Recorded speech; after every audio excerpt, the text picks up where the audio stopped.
Bonjour chers abonnés, bienvenue sur la nouvelle chaîne YouTube de DJ Design, une chaîne consacrée uniquement sur l'apprentissage et partage de connaissances dans le design et le tech. Restez jusqu'à la fin pour ne rien rater de ce qui arrive. Merci la comprehension. Aujourd'hui on va voir l'Excel avancé et le VBA pour le premier tuto. Une situation où on n'arrivait plus à gérer le reste, comme j'appelle Relica.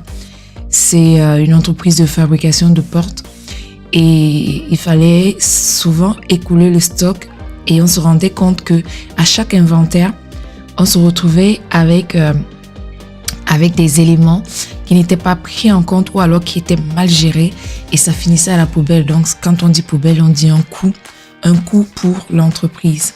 Ce n'est pas vraiment, disons, très réjouissant lorsque on se retrouve à jeter des pièces parce qu'on a mal géré.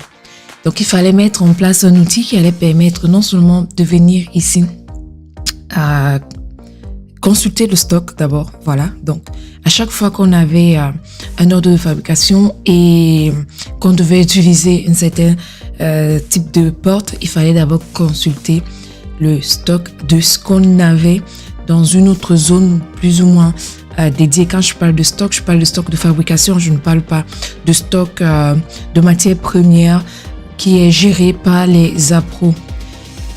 Ici donc, je vais vous montrer cet outil que vous pouvez construire vous-même, qui est très très simple. Et pour ce faire, il va falloir déjà commencer par prendre les bases si tu n'es pas encore très habitué avec ce qu'on appelle le VBA, donc les macros, la programmation sur Excel. Je t'invite déjà à commencer par prendre les bases et pour cela, tu peux retrouver aussi dans ma playlist Office tout ce qui est VBA.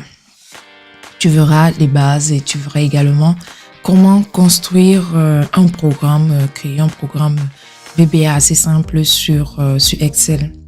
Donc moi, je vais vous présenter ici cet outil que j'ai créé. Vous pourrez, si vous avez besoin de l'utiliser, me poser les questions dans le volet commentaires pour que je vous explique beaucoup plus en détail le fonctionnement. On pourrait également voir en détail pour celles et ceux qui sont intéressés comment le construire pas à pas.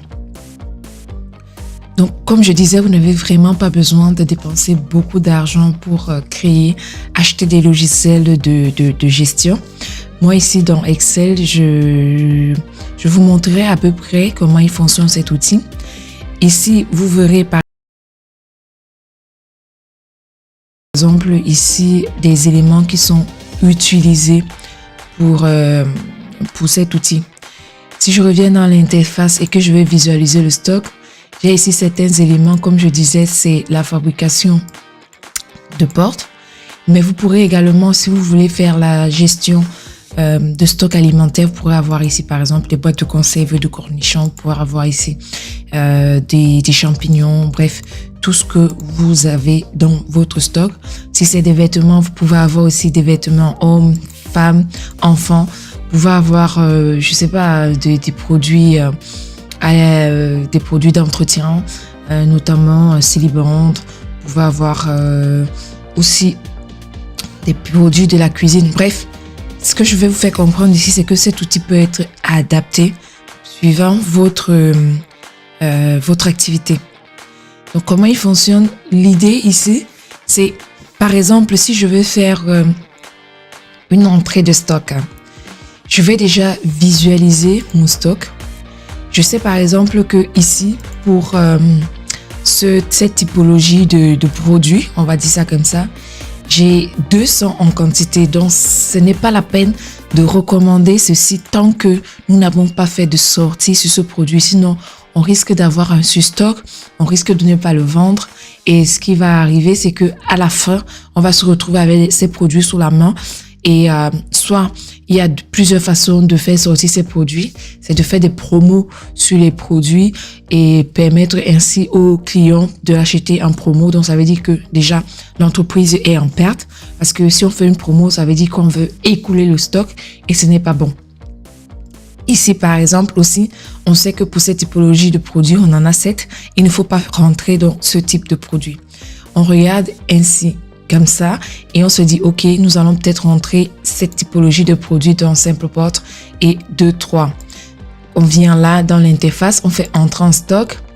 On va mettre ici c'est important de mettre, par exemple, je sais pas, là c'est l'ordre de fabrication parce qu'on reste dans la production, mais là par exemple vous pourrez mettre le numéro de commande d'achat, vous pouvez lier ça à n'importe quel numéro qui va vous permettre lorsque vous voulez faire l'inventaire de retrouver assez facilement votre produit.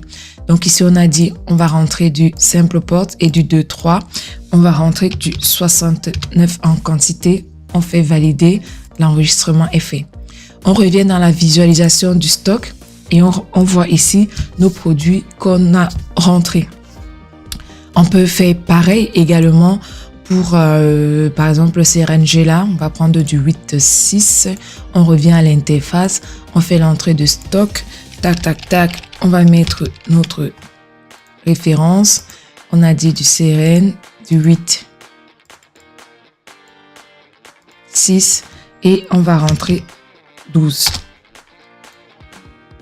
Et on revient dans la visualisation et on voit qu'on a notre stock. Vous voyez, par exemple, ici, à la fin aussi, vous avez le total à chaque fois par typologie. Donc, ça veut dire que vous pouvez aussi vous faire une espèce de Pareto pour vous voir à peu près quels sont les produits du ABC, par exemple, qui sont le plus en stock. Et ça permettra de voir ici qu'est-ce qui est le plus consommé. Donc, si vous voulez faire une analyse à la fin d'année, de voir qu'est-ce que vous consommez le plus, vous pourrez par rapport aux entrées que vous avez fait. Si on veut faire une sortie de stock, avant de faire une sortie de stock, si vous sortez un stock, par exemple là, je prends ici par exemple SimplePort 3.2, je veux faire une sortie de stock, vous verrez que le logiciel va dire que vous ne pouvez pas faire une sortie de stock parce que vous avez un stock égal à 0. Donc, on fait déjà là pour le cas où on ne peut pas faire la sortie de stock. Ensuite, on fera le cas où on peut faire une sortie de stock. Donc, ici, donc on a dit 3.2. Je fais sortie de stock. J'ai dit SimplePort. Je veux du 3.2. Tac. Et je lui dis 1. Je sais que j'ai 0, mais je mets 1 quand même. Et vous verrez que le logiciel, il nous dit quantité insuffisante. Ça veut dire que nous ne pouvons pas faire une sortie de stock sur ce type de produit. On revient à l'interface, on fait visualiser le stock. Donc, on va regarder ici qu'on a du 3 fois 2, 5. On a 200. Ça veut dire qu'on revient.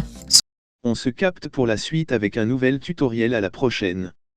Merci beaucoup.